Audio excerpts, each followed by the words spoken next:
it's because of him that I met my first black person. Want to take a stab in the dark at who it was? I know it's sort of weird to remember the first black person you met, but OJ does leave a mark. Or several. Or none at all. I still don't know. What's up, guys? Omni here. You guys know how it goes. Another day, another video. Last night I tweeted I slate what recent news, topics, tweets, videos y'all want me to talk about tomorrow. So Dennis Richards said EDP is apparently homeless now. Dang. Man, that sucks. Anyway, so this person knows said Jacksepticeye Thankmas. Also, will you be participating? Heard it's the biggest content creator collaboration of the year. I heard about this. I think I seen the tweet. Let me look over at Jack's Twitter really fast. It says here about Thankmas with Jacksepticeye this holiday season. Thankmas is teaming up with a news story to help end global homelessness. Oh man, maybe they can help your boy out, EDP. Okay, not funny.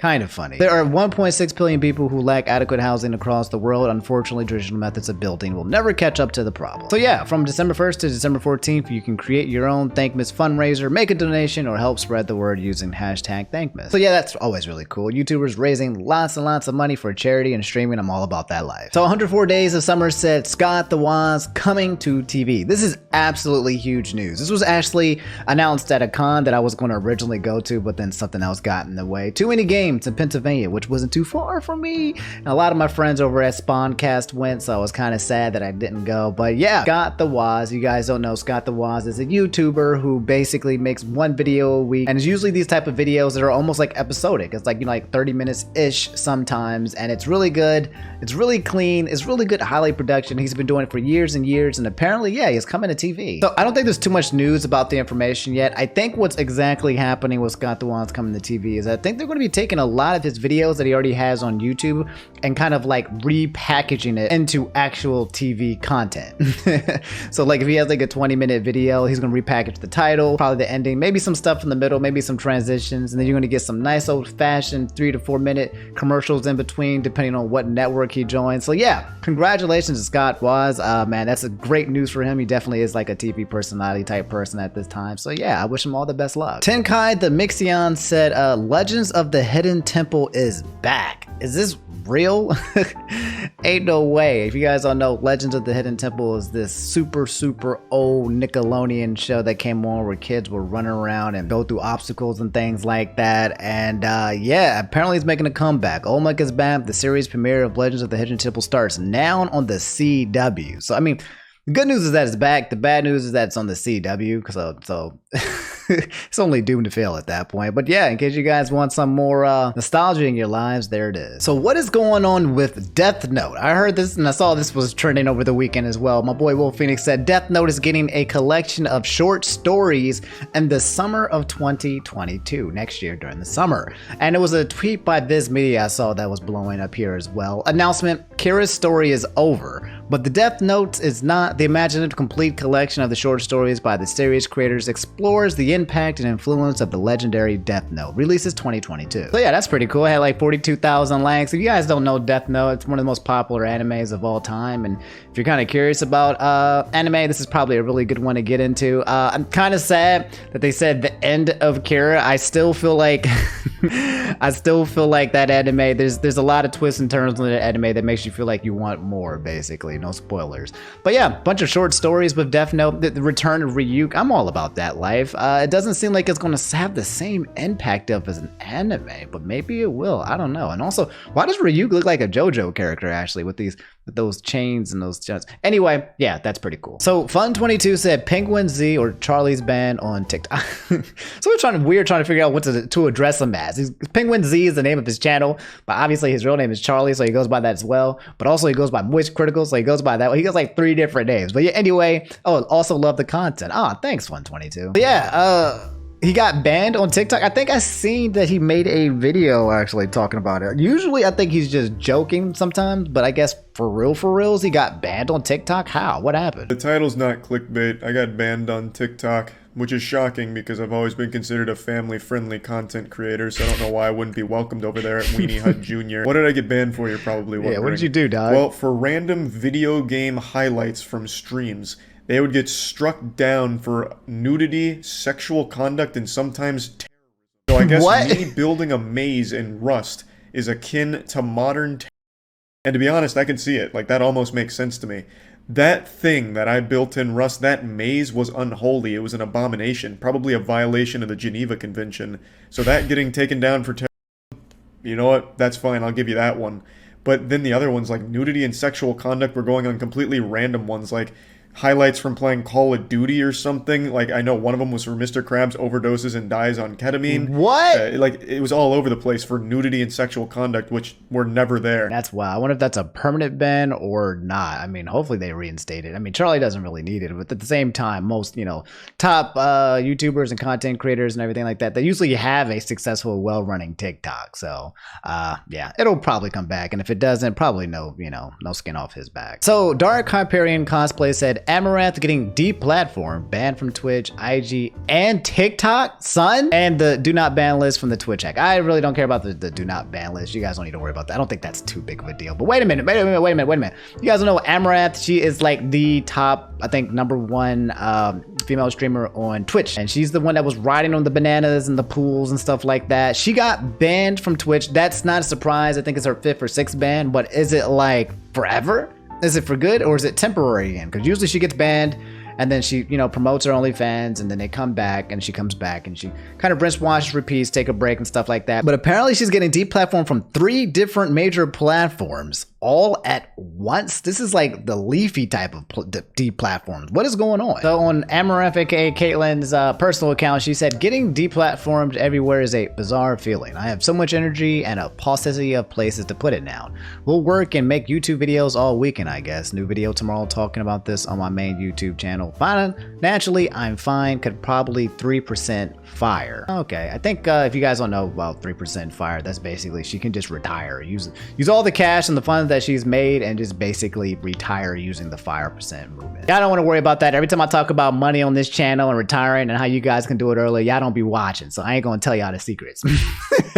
What else? She said, and live the rest of my life not thinking about money. Hard to do anything mission driven without a soapbox or megaphone. Just an anonymous Deca millionaire. Is it too late to change my name to Milker? So wait a minute, this looks legit. This looks official. This looks like she's not coming back, especially if you get deplatformed on 3 major platforms like that. That's wild. Anyway, so I came to her YouTube channel and I feel like I can't even scroll down. Like I'm worried that if I scroll down on her YouTube channel that it will get this video banned because it's kind of like similar content. Obviously it doesn't probably go as far as the OnlyFans, but it sounds like that if she is continuing this trend of what she's always been doing in terms of her content, then it's just a matter of time where her YouTube gets banned or demonetized or something. I don't know. It'd be like that. Anyway, yeah, that's Amouranth being banned. That kind of sucks, but also you kind of saw it coming, right? Like, I mean, come on, 5-6 times you're getting banned on Twitch for messing up. Eventually that's going to stick, right? I mean, to be honest, I'm actually more surprised if Twitch actually sticks with the ban. Okay, that's one of those things like 3 strikes you're out. I thought she would have an infinite amount of strikes when it comes to Twitch, but I don't know, maybe because she got kicked out of Instagram and TikTok as well, Twitch was like, oh, okay, everyone else is looking, now it makes sense for us to ban her permanently as well. I don't know, I feel like she's going to come back, we'll see, but that's the end of an era and the legacy of Amouranth, at least on those platforms. I'm guessing she'll continue to do as much content as she can everywhere else. So yeah, let's talk about this one. AK Nemesis said, hey Omni, hope you're doing well. So Kotaku posted this article encouraging emulation for Metroid Dread while it launched only a few days ago, causing a lot of controversy. Thoughts? Yeah, lots of controversy is an understatement. If you guys don't know, Metroid Dread just came out on Friday. And it's good. I've already been playing like 3 to 4 hours into it. The only reason why I stopped is because I had to wake up and do something in the morning, but it's so addictive. It's so good. It's so freaking good. A lot of people wanted me to know what my thoughts on Metroid Dread is. It's really good. I'll give it in more detail a little bit later. But anyway, Kotaku pissed off everyone because they made this article. Let me find the original one. Here it is. As you guys can see, it has 8,500 likes. What you need to look at is this number here. 4,600 quote retweets. That's usually a bad sign because Every single one of those quote retweets is probably somebody just blasting Kotaku into thin air. So it's actually a short article in itself. Let's just go ahead and just read it really fast, just, so we can have our own interpretation of the story, versus just actually just looking at it based on the title, you know what I'm saying? Metroid Dread is already running on Switch emulators. Only days after release, the latest entry in Nintendo's classic franchise is running in 4K using an emulator. It starts off, Metroid Dread was officially released on October 8th, but copies go out until, a few days before that. After such short notice, the game is now fully playable in 4K via various Nintendo Switch emulators. Released yesterday, Mercury Stream developed Metroid Dread is the long-awaited 2D return of the Metroid series. You can read a full review here, but the short answer, it's a solid game with some nice-looking visuals and surprisingly tricky boss fights. It is a Switch exclusive, as you might expect, but because of readily available Switch emulators, people are already able to play Dread on powerful enough PCs. Via the popular Yuzu open source emulator, Dread is already possible to play with custom controls and unlimited FPS settings, which is to say, more powerfully than it runs on a native Switch. Some players have reported minor issues with cutscenes and black screens, but according to Yuzu devs, this is fixed by updating to the latest version of the free emulator. Anyway, here's what I think maybe potentially some of the questionable parts from Kotaku comes into place. This raises huge issues for Nintendo, who are the very unusual position of having a current gen console that's already so readily emulated on PC. Normally, console emulation is a generation or two behind, meaning it's a scene that rarely infringes on release day sales. Of course, for those wanting to feel a more legitimate approach to such an action, purchasing the Switch game before doing any such emulation, which legally very dubious, at least feels more morally clear. Thanks to Nintendo's rather poor approach to supporting older games, especially those on the Game Boy Advance and DS, you guys probably know a lot about this when it comes to Melee, which is why that's being emulated all the time as well. Emulation is often and the only viable means to play through their collection, and this is the case for much of the Metroid franchise. There are so many good reasons to be grateful for pirates, emulators, modders, and hackers for doing what so many big publishers won't, keeping old games alive. Clearly, that's not the case for Metroid Dread, a brand new game, but this is an enormous issue Nintendo has to face, given the relative technical inferiority of its current console. So far from what I'm reading about this statement, what I'm reading here is nothing that they have said is unfactual yet. It's true. When it comes to Nintendo games, a lot of people talk about the importance of piracy in order to keep a game alive because they don't make it very available hard copy wise or digital wise. So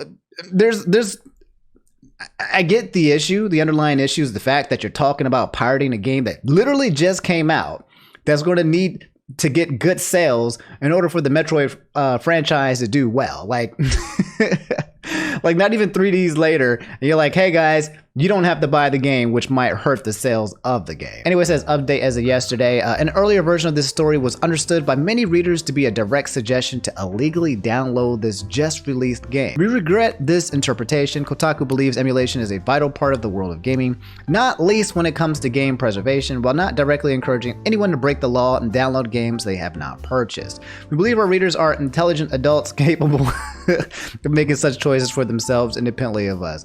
Okay.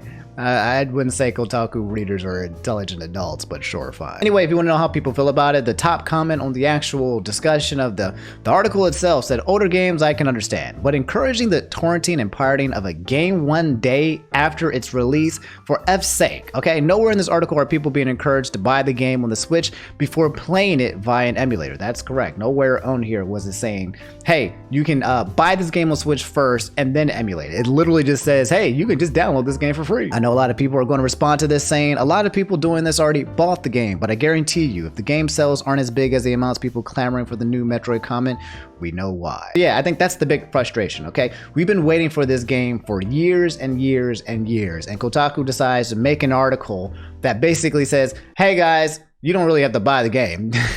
You can just emulate it. Not really saying that specifically per se, but the message that many, many people are going to get across from this is that they can just go to Yuzu and just buy the game itself, which is going to hurt the sale, which is what the message that Kotaku was delivering is actually going to come. They got to know. They have to be aware that this is definitely going to be a cause and effect. Another highly rated comment was, I'm not fond of articles like these. The tone is encouraging persons to pirate the game. Yeah, I do feel like that. The tone of the article does encourage to pirate the game. And it's no part of the article does the tone ever encourage you to buy the game. It doesn't, there's no tone there. This person said, yeah, someone in the comments is trying to rationalize it by saying, oh, it's more encouraging of the downloading of a Switch emulator, which isn't illegal.